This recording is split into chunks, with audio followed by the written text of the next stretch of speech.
Mark Zuckerberg has pledged more than $3 billion of his own money over the next 10 years to cure, prevent or manage all disease. The Facebook founder and his wife say the funding will go towards research into cancer and infectious disease, as well as heart and neurological conditions. Professor Trudie Lang is the director of the Global Health Network at Oxford University, and she joins me now. Professor, thanks very much for joining us on Sky News this lunchtime. You know, the media are a curmudgeonly bunch, aren't they? Much of the focus today has been on the fact that there's so many diseases out there, it could never happen. You know, if you'd made $1 billion by the time Mark Zuckerberg would, you can forgive him for being slightly optimistic about all this, can't you? Well, I think so, and I think the big difference, and the thing everyone's grabbed onto, is this statement about all diseases, whereas most other efforts before have focused on diseases of poverty or some of the infectious diseases. And I think that's the striking difference, is he's saying all diseases, which for sure is bold and ambitious, but why not?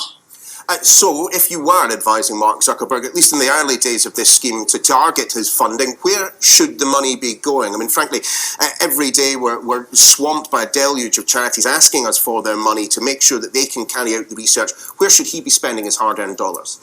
Yeah, that's a great question. I'd love to be advising Mark Zuckerberg on this.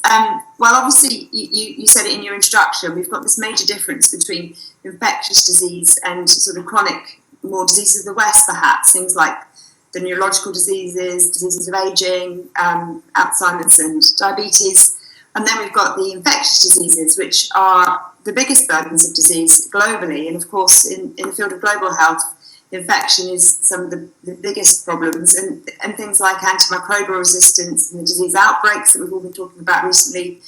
And so it would be interesting to have a conversation with him about how he's planning to prioritise that, and maybe he isn't, which is quite exciting too, because if we prevent people dying from infection, then they live longer and then face things like Alzheimer's and cancers in older age. So we're always arguing that research is the same. It doesn't matter what disease you're working on. And the things that prevent progress are actually the things that slow down and impede research. So if I was going to help him spend his money, I would spend it on research capacity development and helping healthcare workers engage in more research and teaching them how to get involved in research and making some progress, especially in lower income settings where the burdens are highest. So I put my money into research and training. Well, on that point, tangentially on that point, is there an argument to be made that the Zuckerberg dollars should be focused perhaps on those illnesses which are affecting the developing rather than the developed world? Just in terms of numbers, it would appear that he might be able to make more of an impact in the developing rather than the developed world. Yeah, I like the fact he isn't saying that, and on his information he's put out this morning, he's clearly saying all diseases, and he hasn't stipulated low-income settings versus the West, and I think it's a really exciting approach to say that it is the same, and that's in fact what we argue all the time, that the things that are needed to put in place don't really differ, whether you're working on oncology in Oxford or a really rare tropical disease in Sierra Leone. It's the things that stop us making progress are actually similar, and so if we could focus on tackling some of those, sharing methods and speeding up research and raising awareness are really important. And I think a lot of his effort is going to be focused on developing new technology, sharing best practice between scientists, and that would be very impactful indeed. In terms of where the money comes for research generally these days, I mean, how reliant are scientists such as yourself on donors, not necessarily on the scale that Mark Zuckerberg is proposing, rather than funding coming from private institutions or from government?